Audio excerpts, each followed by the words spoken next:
Olá, fã do horror! Estamos de volta com mais um episódio do especial Trash Modernizado 100 anos de horror, em que eu estou trazendo os 100 melhores filmes de terror desses últimos 100 anos, lembrando que eles estão em ordem cronológica e são os 10 melhores filmes de cada uma das décadas. E chegou o momento de falar da lista dos filmes dos anos 1970. Tá curioso? Pois continue com a gente logo depois da vinheta, mas não se esqueça de se inscrever aqui no canal do YouTube, ativar a notificação, também segue a gente lá no Instagram e deixa o seu coração peludo ali pra gente e fique ligado!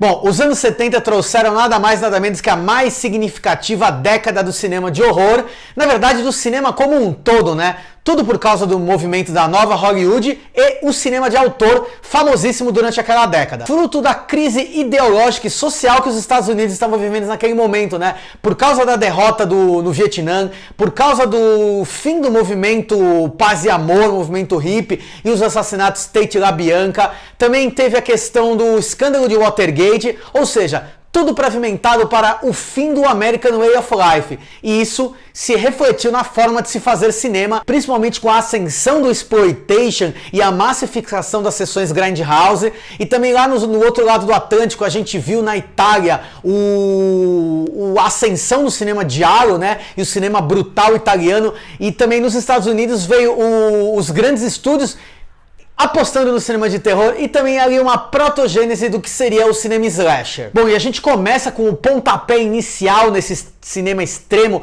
e sádico do Wes Craven em Aniversário Macabro de 1972. Dirigido por Wes Craven e produzido por Sean Cunningham, ou seja, respectivamente os pais de Freddy Krueger e Jason Voorhees na década seguinte, né? Aniversário Macabro, ele leva para o cidadão médio o horror do fim da contracultura, né? E ao mesmo tempo faz uma crítica social com doses de humor ali, como alívio cômico da incapacidade da autoridade policial, né? Tudo isso num filme que ganhou uma censura X, ele teve que passar por uma malandragem ali para conseguir ser exibido, era maior de 18 anos e sofreu várias cenas e cortes, né? Mas colocou aí o cinema exploitation no radar da cultura cinematográfica americana.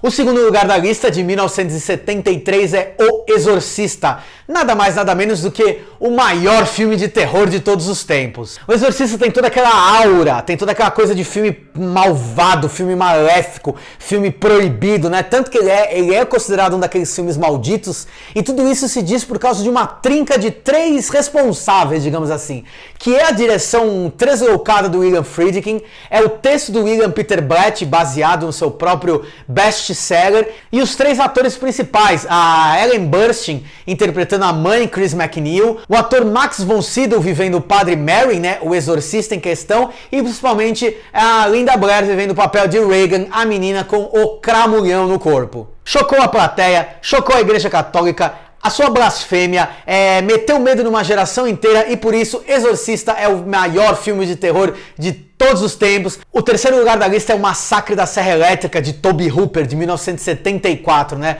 O filme de terror definitivo, é cruel, brutal, com aquele tom quase documental, que traz no começo aquela mensagem poderosa de que é baseado em fatos reais. Isso foi suficiente para assustar muita gente, tanto pela questão de um roubo de cadáveres que acontecia no Texas, né, durante os anos 70, quanto mais um dos filmes baseados no temível assassino Ed Gein. Filme violento, os dois pés no peito, mais um dos grandes reflexos dos anos 70, daquele pessimismo que tomava conta daquela geração, né? Cinema transgressor, independente, em que colocou nos holofotes, né? E colocou no panteão do cinema um dos maiores assassinos de todos os tempos, que é o Leatherface. E em quarto lugar, e completando 45 anos, Tubarão, de 1975, o primeiro blockbuster da história e o meu filme preferido da vida. Tubarão é um evento cinematográfico, né? É um filme que faturou mais de 100 milhões de dólares, estreou em mais de 400 salas de cinema, ele tornou o verão americano como a principal época para lançamentos de cinema, tinha filas e filas de gente, né, para assistir o Tubarão, e lançou ao estrelato Steven Spielberg, um jovem diretor de 27 anos naquela época, teimou e que insistiu de que o filme deveria ser gravado em mar aberto, e teve uma série de problemas com aquele mecatrônico que começou a dar um monte de defeito, ele ele era corroído por causa da água salgada do mar, né? E isso fez com que ele usasse toda a sua criatividade, toda a sua inventividade, como um belo discípulo de Hitchcock, colocar pouquíssimo o tubarão em tela, né? Ele só aparece 4 ataques, se você parar pra ver, né? Em vez disso, ele substituiu pelo horror subentendido e principalmente a música tema de John Williams, que substituía você tá vendo o peixão assassino pelaquela música que ia mostrando que ele ia apenas se aproximando e aumentando o terror e suspense. Fora, né, um tema muito recente que veio à cabeça de muita gente nesses últimos tempos, onde a autoridade não está preocupada com a saúde, com a vida dos banhistas, e sim em reabrir a economia, em reabrir a praia e que isso não fosse prejudicar o verão americano, né? O nosso quinto lugar fica para Carrie, a Estranha, que trouxe a primeira adaptação de um livro de Stephen King para as telas nas mãos de Brian De Palma. Genial, trabalha como ninguém a construção do terror, né? E a construção de personagens, principalmente todas as questões subtendidas da repressão feminina na figura da Carrie, né? Vivida por Sissy Spacek, que vive sofrendo bullying no colégio, vive não sendo aceita por ser esquisita e ao mesmo tempo dentro de casa tem uma mãe fundamentalista, religiosa louca, né, que tenta doutrinar a vida da filha, e tudo isso uma menina que no meio dessa explosão hormonal, ela tem poderes telecinéticos. A cena do baile, né, da vingança de Carrie movimentando as coisas com seu poder da mente e aqueles cortes de cena dividido, né, é até hoje uma das coisas mais assustadoras e geniais da história do cinema. Uma curiosidade é que Stephen King, pré-Carrie a Estranha, era um fracassado professor de inglês que vivia com a sua esposa e os filhos no trailer no Maine, sem um puto. Ele estava desenvolvendo essa história, ele jogou no lixo e foi a Tabitha, a esposa dele, que pegou o manuscrito, deu uma lida e falou: brother, vai em frente porque isso aqui tem potencial. O resto é história. Eu não devo ter falado brother, mas tudo bem. Deve ter falado mozão. Sexto lugar fica para A Profecia, outro dos filmes mais icônicos de terror dos anos 70 e dirigido pelo Richard Donner e estrelado por Gregory Peck. Mais uma vez uma trama religiosa focada no diabo, em que a gente tem aí a figura de Damien, que é o anticristo, né? O filho do capeta que veio para trazer a danação na Terra. Impossível alguém que não tenha assistido ou tenha ouvido falar de A Profecia e que alguma vez nessa vida não tenha chamado uma criança capeta, uma criança mal criada de Damien. Eu aposto aqui. Sem contar que ele traz a clássica música Ave Satani, sobe o som, que na verdade é nada mais nada menos que um precursor do Dorime. Em sétimo lugar, Suspiria, de Dario Argento, de 1977, que é o cinema de terror como obra de arte em sua maior expressão. Primeiro filme da trilogia das Mães de Argento, né? Aqui ele desfila toda a sua virtuose, tanto imagética da imagem quanto do som, auxiliado principalmente pela trilha sonora de rock progressivo do Goblin. Argento traz à tona uma trama que lida com bruxaria de uma jovem estudante que vai para uma escola de balé para moças de fino trato na Alemanha e tá envolta a essa trama toda sobrenatural que parece um pesadelo tétrico com as pitadas de ultraviolência e de sangue em profusão que Dario Argento trouxe lá dos seus diários anteriores. Em oitavo lugar, O Despertar dos Mortos, de 1978. E se Romero começou o cinema zumbi, como conhecemos hoje lá em A Noite dos Mortos Vivos 10 anos antes, aqui ele coloca em tela o que nós temos como padrão para a hecatombe zumbi. Colocou na nossa cabeça que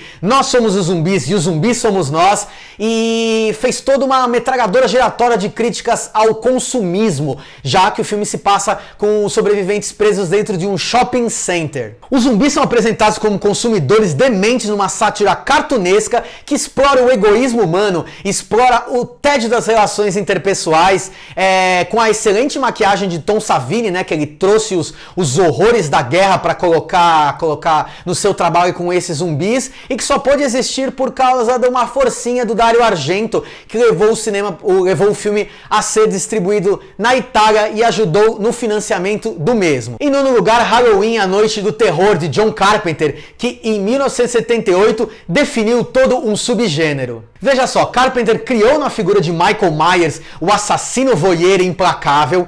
Ele criou também na figura de Laurie Strode, interpretada pela Jamie Lee Curtis, a Final Girl, né? Aquela heroína virginal que é a Scream Queen, que sobrevive a esse assassino. E ele criou principalmente principalmente as 3 regras principais dos slasher movies, que é: não fume maconha, não faça sexo e nunca, em hipótese nenhuma, diga eu já volto. Senão, ó...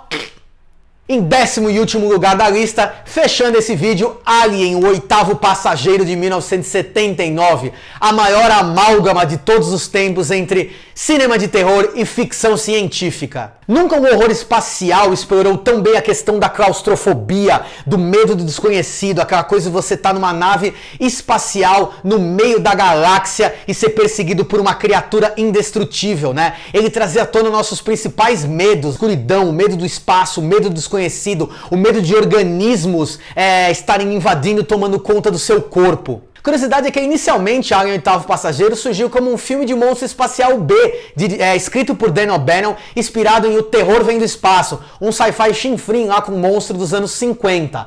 Tudo mudou de figura quando Walter Hill assumiu a produção do filme. Ridley Scott foi chamado para dirigir, ele falou que ele queria fazer um filme de terror aos moldes de Massacre da Serra Elétrica, onde os sobreviventes iam ser executados um a um, e quando o designer suíço H.R. Giger embarcou no filme para criar a figura emblemática, o design do Alien, que manifestava toda aquela coisa biomecânica, meio sexual, e a gente viu aí a criação de um dos maiores filmes de terror de todos, e um dos meus preferidos também de todos sempre. E aí, o que você achou? Já assistiu esses filmes? Concorda, discorda? Quais mais filmes que eu não citei aqui que estariam na sua lista dos melhores filmes de terror dos anos 70? Pois bem, comenta aí embaixo, compartilhe o vídeo, divulgue aí pra galera que gosta de cinema de terror.